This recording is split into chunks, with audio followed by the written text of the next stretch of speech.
আসসালামু আলাইকুম। আমি ডাক্তার আনোয়ার বিশ্বাস। আজকে একটা কেস আপনাদের সাথে শেয়ার করব।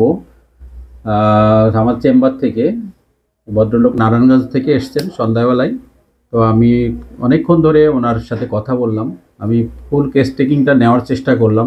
প্রায় 1-2 ঘন্টা মতো হয়েছে আপনার সাথে আমি কথা বলতেছি। অনেক দূর থেকে আসছে। যাই হোক আর কি, কেসটা হলো একটা সিকেডি কেস, প্লাস হলো তার এরোলজিক্যাল বিষয়, প্লাস হলো তার প্রোস্টেট এনলার্জমেন্ট, তারপরে তার অপারেশনও হয়েছিল একটা, না? তো সেই কেসটা আমরা কিভাবে হোমিওপ্যাথিক চিকিৎসা করব, কিভাবে আমরা ওষুধ সিলেকশন করব, এটা যারা ভিডিওটা দেখবেন প্রিয় ভিউয়ার্স এবং আমাদের হোমিওপ্যাথিক ডাক্তার এবং আমাদের হোমিওপ্যাথিক স্টুডেন্ট যারা আছেন দেশে এবং দেশের বাইরে, এবং যে সকল রোগী ইউরোলজিক্যাল সমস্যায় ভুগছেন, এই ধরনের কেসগুলা যে আমরা হোমিওপ্যাথি ওষুধ সিলেকশন করতে পারি এবং হোমিওপ্যাথি দিয়ে ওষুধ দিয়ে এই রোগীগুলো ভালো করা যায়। দীর্ঘ সময় যেটা সিনথেটিক ট্রিটমেন্ট করার পরেও ভালো হচ্ছেন না, সেসব কেসগুলো আমাদের কাছে আসেন এবং সেই কেসগুলো কীভাবে আমরা হোমিওপ্যাথি ওষুধ সিলেকশন করি এই ভিডিওতে আমরা এটা শেয়ার করব, যাতে আপনাদের উপকারে লাগে বিন্দুমাত্র। তাহলে আমাদের এই আজকের এই ভিডিও করাটা সফল হবে। তো আমার সামনে বসা আছেন ভদ্রলোক শামসুদ্দিন ভাই। উনি আসছেন নারায়ণগঞ্জ থেকে। আপনার নাম, পেশা বলেন আপনি একটু। আমার নাম মোহাম্মদ শামসুদ্দিন। পেশাগত টেইলার্সের কাজ করেন, টেইলার্সের। হ্যাঁ, নারায়ণগঞ্জ সিদ্ধিরগঞ্জে উনি থাকেন। ওনার বয়স হলো 53। হ্যাঁ, তো উনি দীর্ঘ সময় ধরে এখানে একজন আমাদের খুব একটা ইউরোলজিস্ট দেখাচ্ছেন উনি ওখানে। এটা হলো ডিজিটাল ডায়াগনস্টিক সেন্টার সিদ্ধিরগঞ্জে। যাই হোক, কত বছর ধরে আপনি ওখানে দেখাচ্ছিলেন? এখানে দেখাইতেছি তো 2 বছর যাবত দেখাচ্ছেন। তো ওনার দেখাচ্ছে রিপোর্টগুলো আমি যদি একটু দেখি, যে তার ইউরিন যে আসছে হলো সেডিমেন্ট ট্রিপল+, আর হলো ইপিথেলিয়াল সেল 2 থেকে 4 এবং আগের রিপোর্ট আছে, এবং তার ইউরিক অ্যাসিড 7.7, ক্যালসিয়াম 8.2, যেটা 4 বলা হয়, 10-এর চেয়ে নিচে এবং বলতে গেলে কম আছে। তার এখানে দেখা যাচ্ছে যে তার ইপিথেলিয়াল সেল আরও কম, 8 থেকে 10 এবং প্লেন্টি, এবং এখানে মাল্টিপ্লাস আছে এখানে সেডিমেন্ট।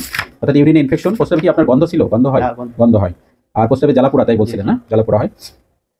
এখানে তার একটা মাইক্রোবায়োলজিক্যাল একটা টেস্ট আছে, দেখা যাচ্ছে একটা অর্গানিজম পাচ্ছে, লিস্টেরিয়া কোলাই, এটা পাওয়া গেছে। তারপরে হলো তার অনেক সময় ইউরিন টেস্ট দেখা যাচ্ছে এখানে সেল 40 থেকে 45, ইথিলিয়াল সেল 15 থেকে 18, মানে খুব হাই গ্রেডের একটা ইনফেকশন। এখানে আমরা ক্রিয়েটিনিন লেভেল দেখা যাচ্ছে 2.1319, এবং ওনার লেটেস্ট রিপোর্টটা আসে না, কত ছিল এটা? ক্রিয়েটিনিন 2.32 ছিল লেটেস্ট যেটা, অর্থাৎ এটা flow test, urine flow test. এবং আজকে আরেকটা টেস্ট আছে 3/7/24, যেটা একটা আল্ট্রাসাউন্ড করা আছে। এখানে আছে bilateral renal parenchymal disease changes with hydronephrosis, কিডনিতে তার নেফ্রনের মধ্যে পানি আছে, এবং পিভিআর আছে 134 পিভিআর রয়ে গেছে, ইউরিন থেকে দেয় তার ভিতরে। এই ছিল মোট কেসটা। আমরা লিখেছি তার সিমটমগুলো কী ছিল। এখানে একটু হিস্ট্রিতে আমরা যাই। সে 20 বছর যাওয়া টেলারিং কাজ করে এবং সে দেশের বাইরেও ছিল, দুবাইতে ছিলেন। এবং তার আমাদের সিমটমগুলোর মধ্যে তার বিয়ের 2-3 বছর আগে, অর্থাৎ তখন বয়স 25-26 হবে, এমন সময় তার গনোরিয়াল ইনফেকশন হয়, একটা এক্সট্রা ম্যারিটাল, যেটা প্রস্টিটিউশন বলে। সেখান থেকে তার গনোরিয়ার জীবাণুতে আক্রান্ত হয়, এবং প্রস্রাবের সাথে কী হতো, ভাতের মাড়ের মতো যেত, প্রস্রাবের রাস্তা দিয়ে পরিসঙ্গে থেকে তার ভাতের মাড়ের মতো যেত, তো পাস সিক্রেশন হতো আর কি পেনিস থেকে। এবং এখন তার যেটা সমস্যা হচ্ছে, তার পেনিস অনেক সফট এবং ইরেকটাইল ডিসফাংশন হচ্ছে, এবং প্রস্রাবে জ্বালাপোড়া আছে, পিভিআর তো 130 থেকে যায়, প্রোস্টেট এনলার্জ, এবং ইউরেথ্রা ন্যারো হয়ে গেছিল, একটা অপারেশন সার্জারি করা হয়েছিল এর আগে। আর একটা সিমটম আছে হলো ড্রাই ফুড, এগুলো ভালো লাগে, ঠান্ডা খাবার পছন্দ, ঘুমটা খুবই কম হয়। এখন রেপার্টরিতে চলে যাই যে আমরা কীভাবে তার রেপার্টরিটা করলাম আপনাদের একটু দেখাই।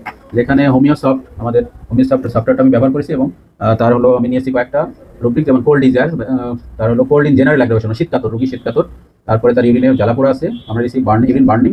তারপর হাইড্রোনেফ্রোসিস আছে, প্যাথোলজিক্যাল আমাদের যে রিপোর্টে আছে আল্ট্রাসাউন্ডে, প্যাথোলজিতে ইরিটেবিলিটি, মেজাজ খিটখিটে। তারপরে বাড়িতে সে ভালো লাগে, বাড়িতে ফিরে যেতে চাইছে, কাজ থেকে যখন অস্বস্তি লাগে, হোম ডিজায়ার টু গো।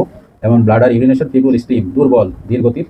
আরেকটা নিয়েছি যে ফুড অ্যান্ড ড্রিঙ্কস, সেখান থেকে তার মাংস পছন্দ, তারপরে তার ঠান্ডা খাবার পছন্দ, এবং তার রাতে ঘুম আসে না, ইনসমনিয়া, এবং ইন্টেন্ট টাং। তার জিব্বাতে আমরা দেখেছি যে তার দাঁতে, একটু জিব্বাটা দেখান, তার টিথ ইমপ্রিন্ট আছে, এবং জিব্বাটা বেশ রসালো। বড় করেন জিব্বাটা, হ্যাঁ, টিথ ইমপ্রিন্ট এবং রসালো। তো সব মিলিয়ে আমাদের এখানে যে মেডিসিন আছে, merc sol, plumbum, arsenic, rhus tox, phosphorus, nitric acid, pulsatilla, silicea, এই ধরনের মেডিসিনের মধ্যে থেকে তাকে আমরা চয়েস করতেছি, যে তাকে আমরা মার্কসল সিলেকশন করছি। মার্কসল 19 পেয়েছে, এবং সবগুলো রুব্রিকই কভার করেছে।